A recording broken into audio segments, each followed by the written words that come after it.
Hai teman pemilih, berjumpa lagi di podcast Pemilu dan Demokrasi KPU Kabupaten Badung.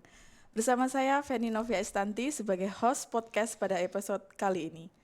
Hari ini kita kedatangan tamu spesial, salah satu anggota KPU Provinsi Bali, yang mana beliau sedang sibuk-sibuknya tapi menyempatkan diri untuk hadir di podcast kita pada hari ini, yaitu Bapak Igusti Ngurah Agus Dharma Sanjaya STMH. Halo Bapak, Ya, selamat halo. siang. Selamat siang, Dek Beni. Gimana Pak kabarnya hari ini?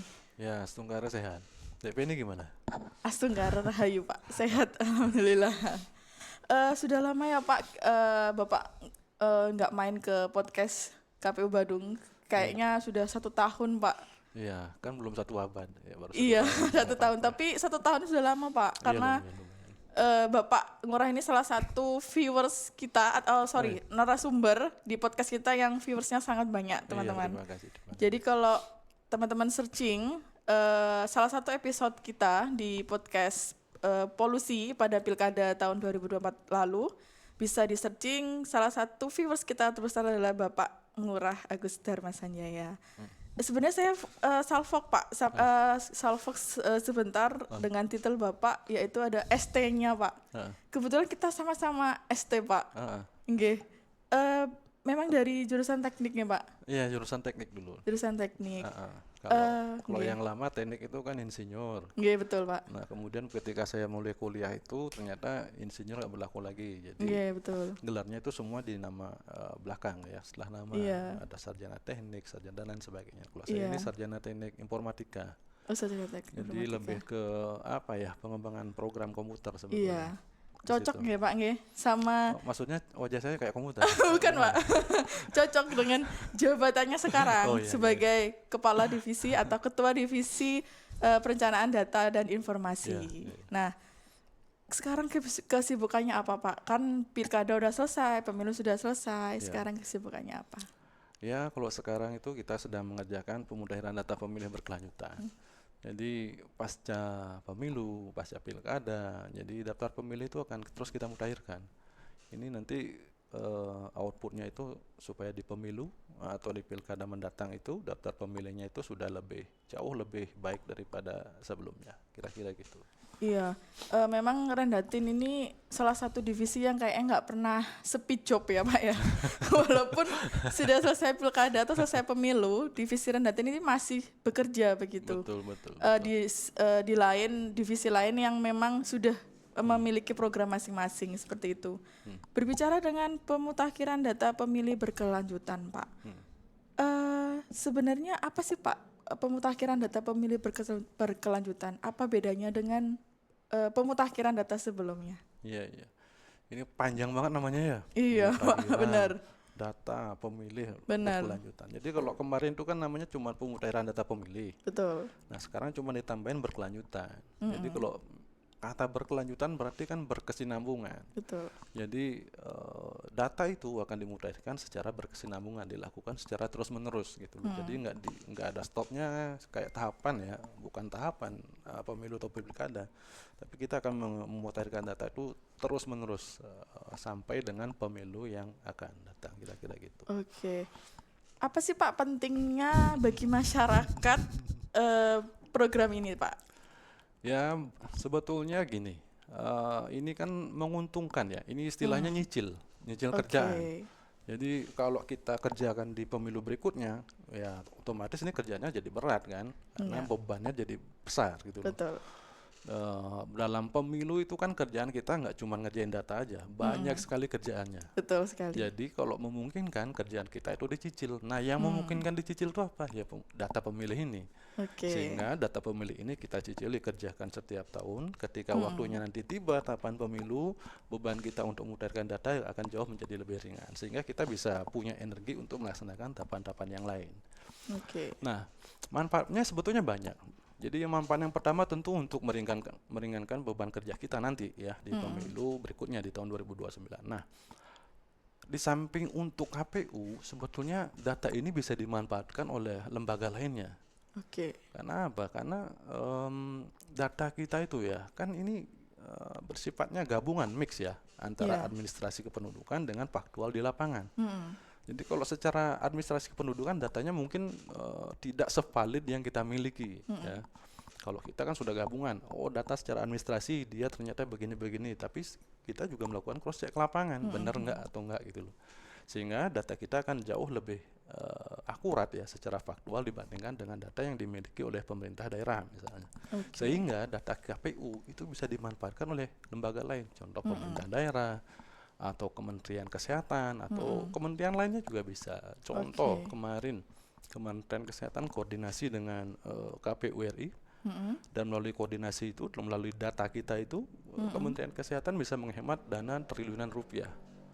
Jadi sebetulnya dengan penghematan dana triliunan rupiah ini maka program-program pemerintah untuk lebih mensejahterakan rakyat itu kan jadinya lebih besar. Betul gitu loh. sekali.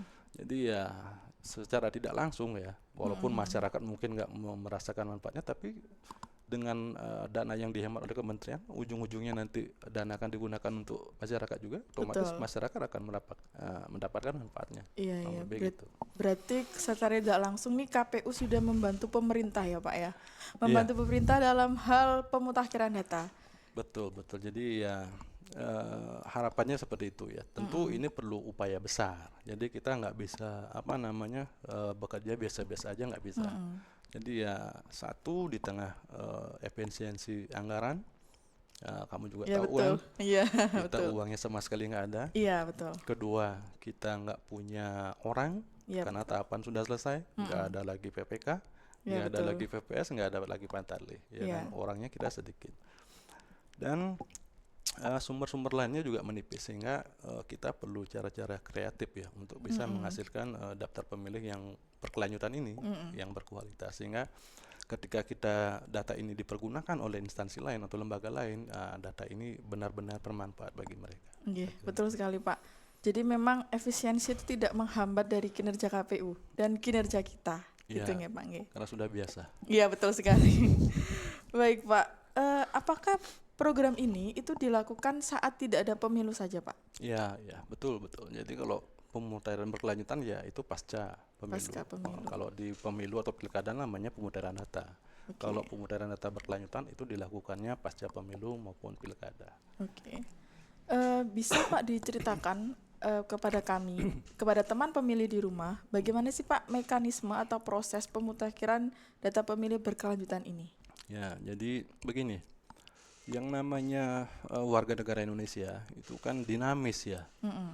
Jadi kalau secara syarat aja, contoh usia, itu kan orang yang belum 17 tahun kan nggak bisa kita masukin tuh jadi pemilih. Betul sekali. Dan ketika tahapan pemilu ataupun pilkada mereka belum menjadi pemilih, tapi pasca pemilu pilkada bisa jadi sudah memenuhi syarat jadi pemilih. Sehingga ya, itu bisa kita masukkan sebagai pemilih. Kedua, misalnya kalau kita mau main di area tidak memenuhi syarat ya, tidak memenuhi syarat, salah satunya meninggal contohnya. Jadi di pemilu pilkada bisa jadi warga negara kita itu masih memenuhi syarat karena masih hidup. Dan ketika pasca pemilu pilkada bisa jadi warga negara kita sudah meninggal. Sehingga kita mudahkan, kita coret, kita hapus sebagai pemilih gitu loh. Dan yang paling dinamis itu sebetulnya adalah perpindahan orang. Penduduk itu kan, mohon maaf, Dek Feni hasilnya mana? Saya asli Malang Pak. Malang. Sekarang kerjanya di Badung. Di Badung. Berarti sudah pindah kan? Tapi KTP-nya masih Malang Pak. Belum Pak. Belum. Doakan Pak, doakan nanti bisa pindah ke sini Pak. Nah ada beberapa kasus. Jadi paling banyak itu kasusnya orang-orang pindah. Iya betul. Ya kan, misalnya contoh dari Malang ke Badung ya kan. Nah tentu ini agak berat juga bebannya karena melibatkan dua satker nih. Paling enggak ya KPU Badung dengan KPU Kota Malang. Ya, jadi ya KPU Badung contohnya kalau misalnya kamu sudah pindah secara kependudukan ya kita dimasukkan sebagai pemilih. Di satu sisi KPU Kota Malang harus memastikan untuk mencoret sebagai pemilih supaya tidak terdaftar lebih dari satu kali. Jadi yang paling dinamis di situ. Nah tentunya data-data yang dinamis ini nggak bisa kita kerjakan sendiri karena keterbatasan yang kita miliki anggaran, sumber daya orang dan lain sebagainya, sehingga kita perlu merangkul stakeholder, Dukcapil, kemudian Polres ya, kalau di sini ya kemudian Kodim, dinas kesehatan juga ya, dengan rumah-rumah sakit gitu ya, kerjasama, kira-kira gitu. Menarik Pak, berarti ada beberapa instansi yang terlibat dalam pemutakhiran data berkelanjutan ini. Mulai dari Dukcapil, kemudian TNI Polri, kemudian masyarakat juga begitu nggih Pak nggih. Nah, untuk TNI Polri itu perannya di bagian mana, Pak? Ya, TNI Polri ya sebetulnya secara undang-undang haknya mereka untuk demokrasinya mereka itu kan dicabut ya oleh negara. Kasihan Betul. juga sebetulnya. Nggih, betul sekali, Pak. Jadi hak mereka untuk memilih maupun dipilih kan dicabut oleh negara, Iya. sehingga mereka nggak punya hak untuk memilih maupun dipilih ketika ada pemilihan umum ya maupun pemilihan kepala daerah. Mereka bisa menjadi peserta atau pemilih ketika mereka sudah tidak lagi menjadi anggota aktif TNI maupun Polri. Nah, TNI Polri ini kan rajin mengadakan rekrutmen baru kan, penambahan untuk anggota dan sebagainya. Ketika mereka nanti menambah anggota, tentu kita harus koordinasi, Nggih. minta data siapa saja, Oh, mereka iya, asalnya iya. dari mana, sehingga kita akan perbaharui daftar pemilih kita, siapa yang sudah resmi menjadi anggota TNI, siapa yang sudah resmi Betul. menjadi anggota Polri untuk kita Coret. hapus sebagai pemilih. Oh, iya, Begitu iya. juga sebaliknya, orang yang pensiun Nggih, betul. kan sudah beralih status jadi sipil. Jadi ya kita perlu data juga. Untuk apa? Untuk kita tambahkan sebagai pemilih baru. Kira-kira gitu untuk TNI Polri. Oke. Untuk sumber datanya sendiri dalam proses pemutakhiran ini dari mana, Pak? Sumber datanya tentu yang lebih tahu itu KPU RI ya, pimpinan kita Oke. di pusat. Jadi kalau secara aturan, baik undang-undang maupun peraturan KPU, maka ini sebetulnya adalah mix ya, campuran. Jadi semacam sinkronisasi yang dilakukan oleh KPU RI berbasis dua data. Satu data pilkada terakhir, itu pilkada tahun 2024 disandingkan dengan data DP4 yang terbaru. Oke. Nah, karena sekarang kita ini di awal tahun, tentu pakai DP4 yang tahun kemarin semester 2, Oke. karena kan agregat kependudukan itu kan setiap semester ya. Jadi kita masih pakai data yang Desember tahun 2024. Mungkin deh, Oke. yang lebih tahu pimpinan kita di KPU RI. Oke. Jadi itu gabungan dua data ya, antara datanya KPU dengan datanya Kementerian Dalam Negeri, dalam hal ini Dirjen Dukcapil. Oke, kalau boleh tahu Pak, DP4 itu apa Pak? Soalnya pasti teman pemilih nih, apa sih DP4 gitu kan? Nggih. Banyak sekali ya, DPPPP, Nggih. daftar penduduk potensial pemilih dalam pemilihan atau pemilu. Oke, itu Jadi, artinya ya teman-teman. Ah, Sangat jadi panjang. penduduk yang potensial Heeh. terdaftar sebagai pemilih, itulah lebih Oke. simpel dipahami, kira-kira itu. Mungkin bisa saya rangkum kalau DP4 itu data dari Dispenduk Capil yang mungkin baru mau 17 atau sudah 17 nggih Pak untuk pemilu atau tahun ini seperti itu Betul, nggih. betul. Jadi untuk semester ini yang memenuhi syarat sebagai pemilih. Nah, karena KPU punya data yang kemarin, sehingga KPU akan bisa menyandingkan, oh ternyata di DP4 ini ada sekian pemilih yang baru karena berusia 17 tahun. Ya, Atau betul. karena siapa tahu ya pimpinan kita sudah koordinasi ke Polri atau maupun ke TNI, maka akan dapat data pensiunan juga. Oh, Ya. ini ternyata yang pensiun untuk Oke. tahun 2025. Dan bisa juga mendapatkan ini kok di daftar kependudukan ini tidak ada, kok di DPT ada. Nah, berarti ini perlu dicek lagi nih. Kok di Ya, daftar betul. pemilih KPU ada pemilihnya tapi kok nggak tercatat di daftar Iya. kependudukan. Nah, ini yang kita cek gitu loh. Iya. Jadi banyak data yang perlu kita cek di daftar pemilih kita. Kira-kira Oke. itu. Kalau masyarakat pastinya kan ini untuk pengumuman pemutakhiran data pemilih berkelanjutan sudah tersebar Pak di mana-mana. Ah. Pastinya kan masyarakat sudah tahu Pak. Nah, kalau masyarakat di luar sana atau teman pemilih di luar sana yang ingin melaporkan, saya nih mau 17 tahun nanti waktu 5 tahun lagi, itu melapornya kemana Pak? Ya, sebetulnya kita harus kreatif ya. Jadi kita kan berusaha semaksimal mungkin untuk melayani warga negara Indonesia ya. Kalau disuruh datang ke kantor kan kayaknya agak ini juga ya, nggak sesuai zaman juga. Iya betul Pak. Jadi gimana kalau misalnya kita upayakan ya di KPU Kabupaten Kota itu, misalnya websitenya lah, Oke. atau paling mudah itu kan media sosialnya. Ada Facebook, ada Instagram, ada apa yang sekarang tren TikTok.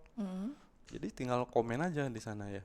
Nah, ketika masyarakat komen, saya harap ya KPU dan kotanya lebih aktif ya untuk menindaklanjuti masukan dari masyarakat itu. Karena kalau kita minta terlalu resmi datang ke kantor, kemudian atau kita bisa pakai barcode Oke. yang seperti sudah dilakukan KPU Badung ya. Jadi share barcode-nya mungkin di media sosial sehingga yang bersangkutan bisa langsung mungkin di scan barcode-nya ketemulah URL-nya. Kira-kira gitu. Oke.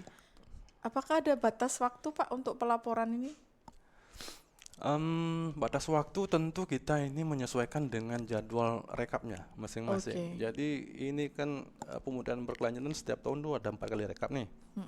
Triwulan 1, triwulan 2, triwulan 3, triwulan keempat. Oke. Nah, satu ini kan sudah kemarin karena kita sudah masih melaksanakan tahapan pilkada, jadi kita nggak melakukan pemudahan berkelanjutan. Nah, yang Oke. memungkinkan tuh yang triwulan 2, 3, dan 4. Oke. Triwulan kedua ini kan di bulan Juni terakhir kan. Oke, Juni itu bulan keberapa?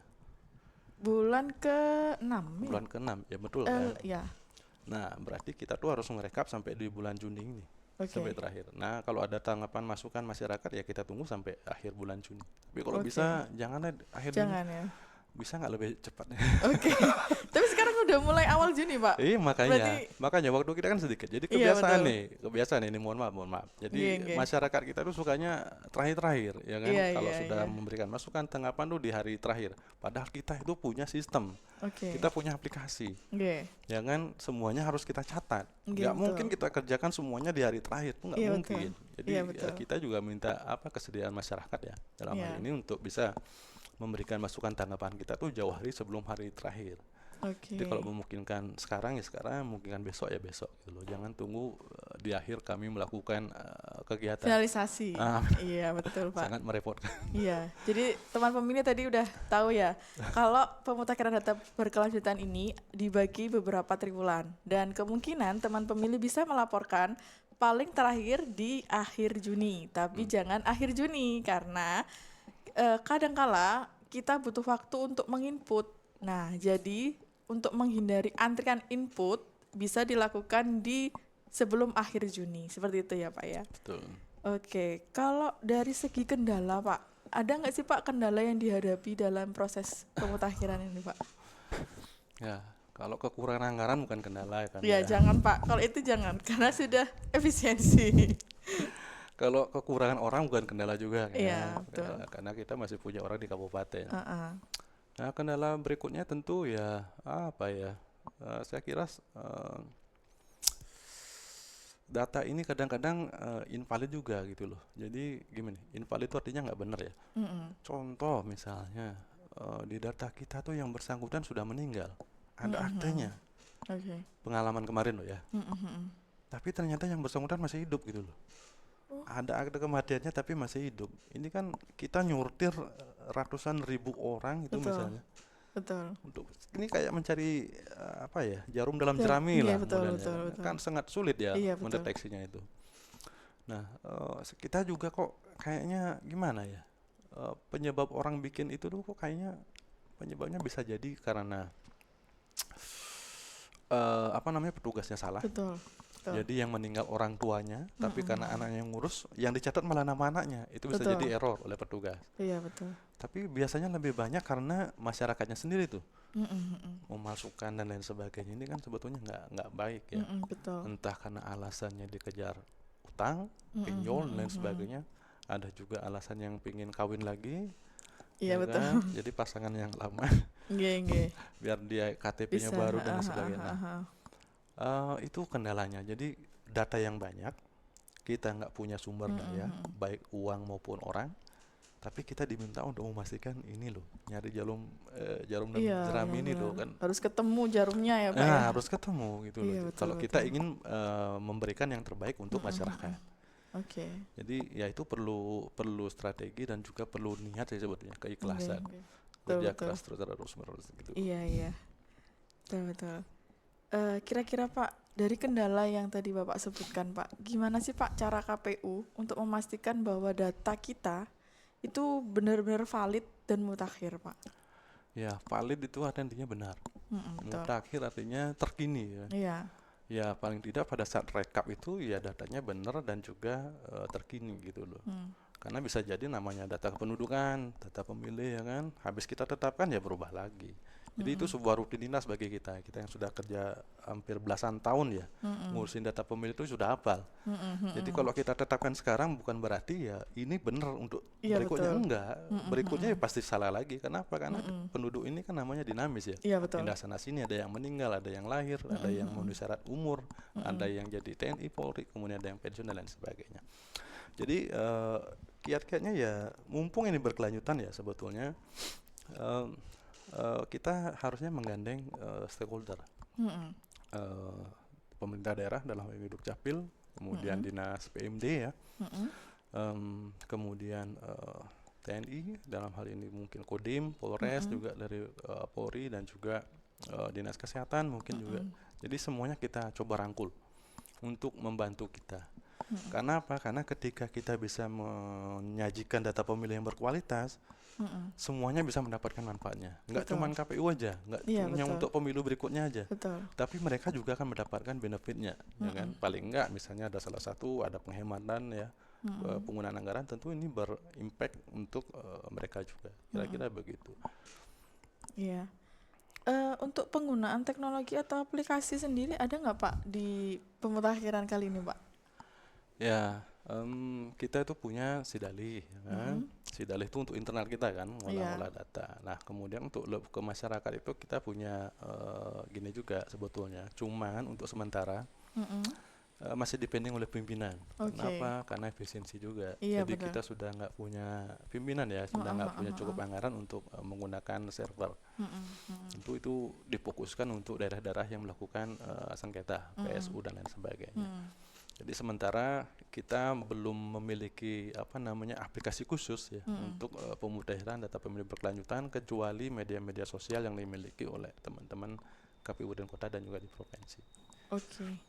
Berarti bisa saya simpulkan kalau memang program ini atau istilahnya apa yang kita kerjakan sekarang di KPU di divisi data, yaitu pemutakhiran data pemilih berkelanjutan, yaitu untuk memperoleh data yang valid dan mutakhir, di mana harapannya dari data yang kita miliki nanti bisa digunakan untuk masyarakat umum, baik dari segi pemerintah, instansi, atau dari lembaga-lembaga survei atau lembaga-lembaga yang memang membutuhkan data tersebut. Seperti itu nggih Pak nggih. Di samping memang tujuan awal Iya. untuk kebutuhan pemilu yang akan datang di tahun Betul. 2029. Betul. Kemudian untuk teman-teman pemilih yang mau mengakses atau untuk dari segi melaporkan atau ingin mengetahui progresnya sampai mana, itu bisa dicek di masing-masing media sosial KPU Kabupaten Kota ataupun provinsi. Kita juga berharap masyarakat juga bisa lebih aktif ya Iya, mengecek betul. media sosial, karena begini, kita sudah sama sekali nggak punya anggaran. Jadi kalau pakai media lainnya kayaknya kita sudah tidak memungkinkan. Kalau dulu kita masih mungkin turun ya, ketemu adik-adik misalnya di kampus, di sekolah, atau turun ketika ada rapat misalnya di desa kelurahan. Kalau sekarang semua media untuk tatap muka tuh sepertinya sudah tidak mungkin lagi, karena anggaran sama sekali nggak ada. Yang memungkinkan tuh hanya media-media sosial aja. Jadi ketika masyarakat ingin memberikan kami masukan, kalaupun sempat ya silahkan datang ke kantor. Tapi kalau memang waktunya singkat ya dicek aja deh media-media sosial kita, itu banyak informasi kok terkait dengan pemutahiran berkelanjutan. Oke. Saya teringat ini Pak. Dari tadi kan kita bahas masalah penyebaran informasi untuk data pemilih ini nggih Pak nggih. Nah, apakah nanti setelah rekapitulasi atau setelah kita menetapkan data pemilihnya ini di triwulan 2, 3 dan selanjutnya, apakah nanti juga akan di-print dan ditempel di misalnya kecamatan atau desa atau seperti itu? Sama seperti yang pemilu atau pilkada yang lalu, Pak. Iya, ini balik lagi. Apa ya? Saya kira kan sekarang dengan efisiensi ya, jadi instansi nggak sama sekali nggak punya anggaran. Jadi ya pola-pola untuk pemilu pilkada itu sepertinya nggak bisa kita ulangi di pemutahiran data pemilih berkelanjutan ini. Sehingga kita akan mencoba mengoptimalkan semua media yang masih memungkinkan, yang masih gratis lah bahasa kasarnya ya, untuk kita pergunakan untuk melayani masyarakat ketika ada masukan dan tanggapan. Media sosial lah. IG, Facebook, TikTok, apalagi Twitter ya. Twitter juga ada. Mungkin nanti KPU Badung ya dalam hal ini bisa berkreasi nih. Kita nih cuman kemampuannya begini, tapi siapa tahu nih KPU Badung punya ide-ide bagus bagaimana melakukan penetrasi dalam memberikan informasi dan juga menangkap masukan dari masyarakat di Badung. buat tahu. Berarti nanti ada ya Pak kemungkinan data itu bisa diakses di masyarakat yang dipublikasikan, jadi masyarakat bisa mencermati sendiri. Oh nama saya sudah ada nih, jadi 5 tahun lagi saya nggak usah was-was gitu. Bisa, tapi iya. mohon bersabar karena sekarang iya. kan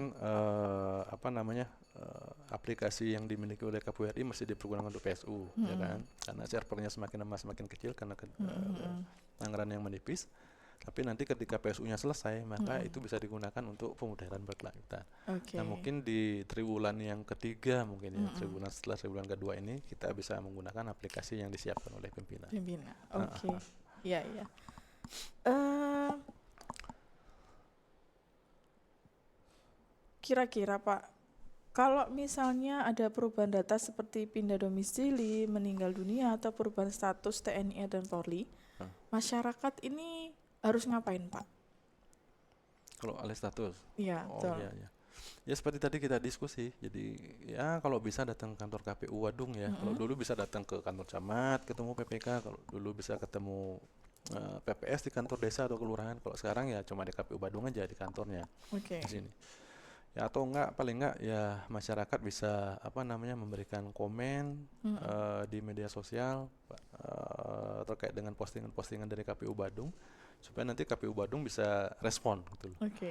Apa yang menjadi masukan dan tanggapan masyarakatnya. Kira-kira gitu. Iya. Yang bisa dilakukan. Yang paling sederhana, paling mudah deh pakai mudah media ya. sosial. Iya, betul sekali. Jadi teman-teman pemilih dimanapun kalian berada yang sedang menonton podcast ini, terutama kalau misalnya nanti teman pemilih mengetahui bahwa di keluarganya ataupun di lingkungan sekitar ada perubahan data, mulai dari misal ada keluarga yang meninggal atau misalnya ada keluarga yang mutasi, pindah keluar atau pindah masuk, itu bisa langsung saja hubungi KPU terdekat dengan mengakses media sosialnya ataupun datang ke kantor. Kalau misalnya tidak. Nah, sebentar.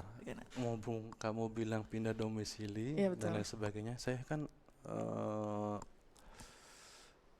kayaknya kalau nggak salah dari pemilu 2019 dan juga pilkada 2020 tuh. Kita tahu ya, baru tahu bahwa di Badung itu ternyata banyak warga ber-KTP Badung, tapi tinggalnya udah nggak di sana lagi tuh. Jadi bisa jadi rumahnya ya sudah punya orang lain, tapi dia KTP-nya masih di sana. Itu satu kasus. Betul. Satu jenis. Terus yang kedua, dia alamatnya di sana tuh, nama jalannya ABC kan gitu. Tapi ternyata setelah dicek nama jalan itu udah nggak ada lagi. Kenapa? Sudah jadi bandara, sudah jadi kawasan pariwisata dan lain sebagainya. Tapi KTP-nya masih di sana tuh. Nah, melalui kesempatan baik ini saya sih minta ya. Jadi di samping ngurus ke KPU, warga itu juga bisa untuk memutakhirkan KTP-nya di kependudukan dan pencatatan sipil ya kan. Ketika nanti dimutakhirkan ke Capil, ya tentu kita akan mendapatkan feedback juga dari Capil. Ini loh data terbaru dari warga atau dari pemilih Anda. Silahkan diperbaiki di KPU. Ini kita jadinya nggak bolak-balik. Karena apa? Karena pemilih sudah langsung direct ke Capil. Bisa pemilih datang ke KPU, tapi toh juga nanti KPU akan ke Dispenduk Capil. Jadi 2 kali kerja. Tapi kalau pemilihnya langsung direct ke Capil, maka itu akan lebih cepat prosesnya sebetulnya. Kira-kira gitu. Ya itu yang paling banyak jumlahnya, terutama di bagian selatan mungkin ya. Bagian selatan ya Pak. Di Kuta Raya mungkin di Kuta Selatan, di Kuta, kemudian Kuta Utara itu ditemukan banyak pemilih yang ternyata sudah nggak lagi beralamat di sana. Itu yang kita harapkan ya, apalagi di zaman efisiensi ya kan. Kita juga ingin program pemerintah itu lebih tepat sasaran, betul-betul didapatkan oleh warga yang betul-betul membutuhkan gitu loh. Jadi ketika datanya benar, maka bantuannya pun menjadinya benar. Tapi ketika datanya nggak benar, akhirnya tujuan bantuannya pun nggak benar. Betul. Mungkin KPU nanti bisa bekerjasama lebih intens dengan Dispenduk Capil Pak, terutama ya. Betul. Untuk subbab pemutakhiran data. Jadi kita saling berkoordinasi nih dari segi Dispenduk Capil mungkin bisa membuat himbauan kepada masyarakat untuk memutakhirkan KTP-nya, memutakhirkan statusnya. Nah, nggak cuma KTP aja. Saya aja kadang-kadang begini ya. Ini saya juga kadang-kadang malas, nggak cuma masyarakat, saya sendiri juga malas. Jadi anak saya yang sekarang sudah mau tamat kuliah, statusnya di kakak saya, kartu keluarga itu masih SD. Oke. Nah, jadi ini kan pertanda bahwa kita itu sudah berapa puluh tahun nggak ngurus Kakak, perbaruan kakak. pembaruan KK. Jadi ya, masyarakat kita emang begitu. Jadi kadang-kadang ini mohon maaf kalau misalnya nggak butuh ya nggak diperbarui. Tapi menurut saya seyogianya KK itu memang diupdate itu mungkin 5 tahun atau berapa tahun sekali ya itu harus kita update supaya data-datanya lebih Iya, faktual. betul. Sehingga ketika ada pendataan, pencatatan untuk pembangunan maupun bantuan itu akan menjadi lebih pemerintah. Iya, Jadi betul. maksud saya begini, masyarakat itu kadang-kadang kan mengkritik pemerintahnya kurang ini, kurang ini, kurang ini. Padahal sebetulnya masyarakat juga harusnya aktif gitu loh. Paling Iya, tidak yang paling mudah itu yang memperbarui KK, memperbarui KTP, sehingga apa? Sehingga program pemerintah itu berjalan dengan lebih baik. betul. Jadi salah satunya dengan hanya mengkritik aja, tapi betul-betul melakukan sesuatu ya, apa yang paling ringan lah itu mengupdate KTP supaya datanya lebih bagus. Kayak gitu. Iya, kesimpulannya mulai dari hari ini, Hmm. setelah nonton podcast ini, kita sama-sama bantu pemerintah menjadi Indonesia yang lebih baik. Betul. Mulai dari hal kecil, apapun segala perubahan di dalam keluarga, mulai dari kakak, mulai dari status, KTP dan sebagainya harap dilaporkan. Kalau sudah menikah harus catatkan menikah, Oh, Pak. iya, Pak, iya, ya. iya, betul, Nggak betul. boleh, nggak boleh catatkan tidak menikah. Itu contoh kecilnya teman pemilih. Baik Pak, harapan atau pesan dari KPU kepada masyarakat terkait pentingnya keterlibatan aktif dalam pemutakhiran data pemilih berkelanjutan, Pak. Baik, terima kasih. Kalau kami di KPU kan kalau dilihat dari tingkat partisipasi ya, itu kan sebetulnya selalu melebihi ekspektasi nasional. Rata-rata nasional kita selalu lebih. Jadi kami patut mengapresiasi masyarakat Bali dalam partisipasinya baik dalam pemilu maupun pilkada. Ya. Nah, partisipasi ini sebetulnya ini kan cuma partisipasi paling minimal ya, datang ke TPS. Betul. Padahal kami juga butuh partisipasi yang hal lainnya. Di kampanye misalnya ya kan, ketika pemilu maupun pilkada itu kita harapkan masyarakat lebih aktif ya, supaya tahu visi misi maupun program dari masing-masing calon ya kan. Dan kemudian tentu yang lebih penting sebetulnya daftar pemilih untuk memastikan calonnya ada ya kan. Ini pemilu atau pilkada ya. Ketika cuma ada calonnya nggak ada pemilih, Betul. kan nggak jadi Iya, nggak pemilu jadi, sama Pak. pilkadanya ya kan. Sehingga pemilih ini penting gitu loh. Jadi calon oke lah, masyarakat ikut berpartisipasi dan lain sebagainya. Tapi yang paling penting, yang paling minimal mereka ikut partisipasi itu adalah mengecek dirinya di daftar pemilih sudah terdaftar atau enggak gitu loh. Sehingga ketika nanti ada apa namanya program-program pemerintah yang apa ya, yang nggak sesuai harapan, ekspektasi, ya masyarakat bisa melakukan koreksi gitu loh. Karena apa? Karena kemarin sudah milih, sudah memastikan dirinya terdaftar gitu, seperti itu. Jadi pastikan diri terdaftar sebagai pemilih supaya nanti bisa datang ke TPS dan nyoblos, sehingga nanti ketika terpilih calonnya itu bisa memberikan masukan dan mungkin kritik juga kepada pemerintah kalau ada yang berjalan tidak benar, gitu loh. Oke. Terakhir Pak, bagaimana KPU memastikan kalau proses pemutakhiran data pemilih berkelanjutan ini sudah transparan dan berakuntabilitas? Ya, transparan dan akuntabilitas. Ya, ini yang agak berat ya. Bila transparan, kita ngobrol transparan tuh kayak apa? Terang benderang ya, terbuka semuanya kan gitu ya kan. Transparan artinya kan terbuka kan, kelihatan gitu loh. Padahal di era sekarang itu banyak sekali apa ya, mohon maaf, kejahatan-kejahatan yang menggunakan data-data orang. Betul. Sehingga kita juga tidak berani betul-betul apa ya, terbuka ya.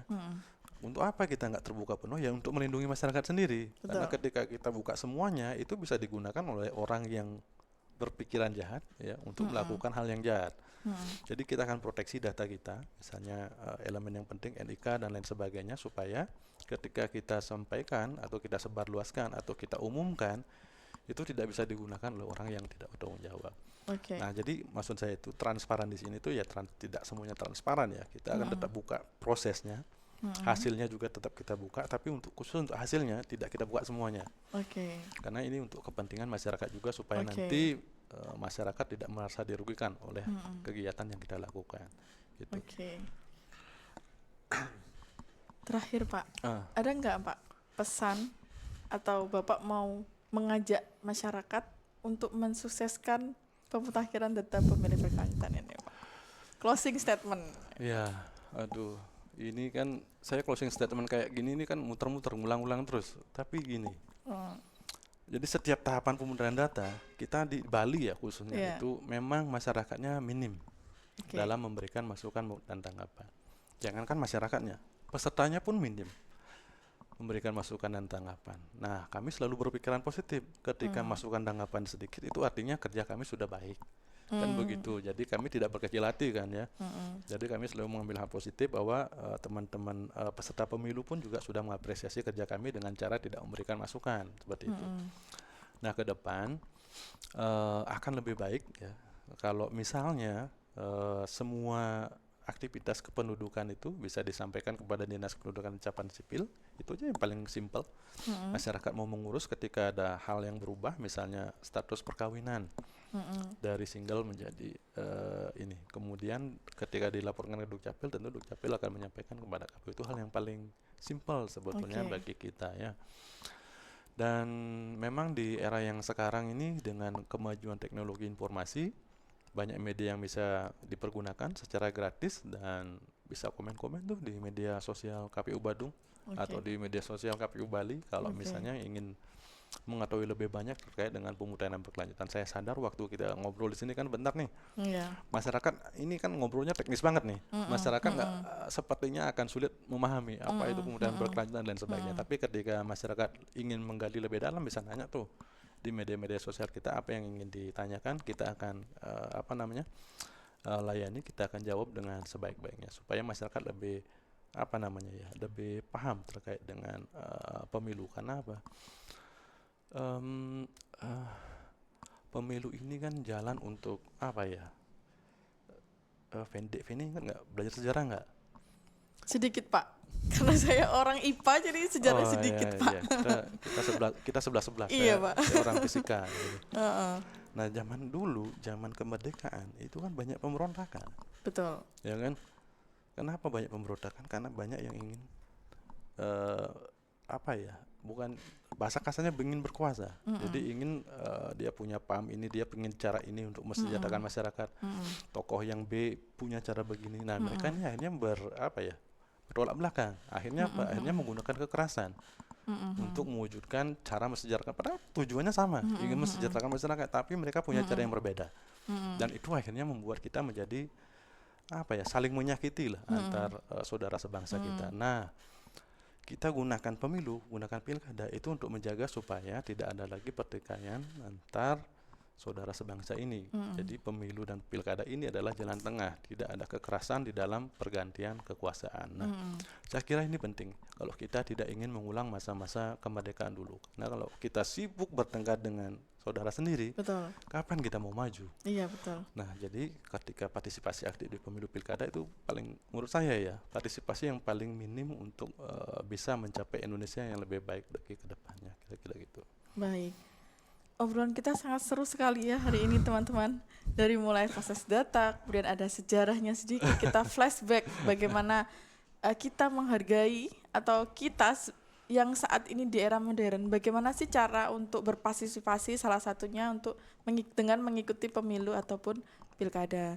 Nah, pemutakhiran data pemilih berkelanjutan itu merupakan salah satu rangkaian dari acara 5 tahunan atau acara pemilu atau langkah menuju pemilu ataupun pilkada. Masyarakat atau teman pemilih itu wajib untuk memantau dari aktivitas pemutakhiran data pemilih. Kenapa kok wajib? Karena data ini adalah data yang akan kita gunakan di 5 tahun lagi, atau data ini juga bisa membantu untuk keberlangsungan atau kepentingan mensejahterakan masyarakat. Begitu ya, Pak? Betul. Dengan masyarakat atau dengan teman pilih membantu atau aktif dalam mengikuti pemutakhiran data pemilih berkelanjutan ini, sama saja dengan teman pemilih sudah membantu KPU memvalidkan dan memutakhirkan data pemilih itu sendiri, begitu. Iya. Iya. Pintar. Kamu dulu kuliahnya di mana kok pintar gini? Jangan sebut merek Pak kayaknya Pak. Nanti kita off the record aja Pak. Oke. Baik. Terima kasih banyak Pak atas Baik. waktunya. Semoga Bapak Ngurah selalu sehat. Iya, sama-sama. Semoga nanti DPN juga. iya, kalau ada podcast lagi bisa datang ke sini lagi, kita ngobrol-ngobrol lagi Pak dengan tema dan topik yang lain. Iya, saya perlu banyak belajar dari generasi yang baru-baru ya, dengan perkembangan teknologi dan lain sebagainya. Jadi kita yang generasi sudah mulai tua ini memang harus banyak belajar juga dari adik-adik. Kenapa? Karena apa yang kita lakukan sekarang ini generasi tua ya, itu semuanya ya untuk adik-adik semua gitu loh. Baik. Saya juga banyak belajar dengan Bapak karena ilmu Bapak juga sangat berguna bagi kami Pak di kaum muda. Baik teman pemilih, itu tadi podcast kita pada hari ini. Nantikan podcast-podcast kita di episode selanjutnya. Jangan lupa like, komen, dan share. Bye-bye.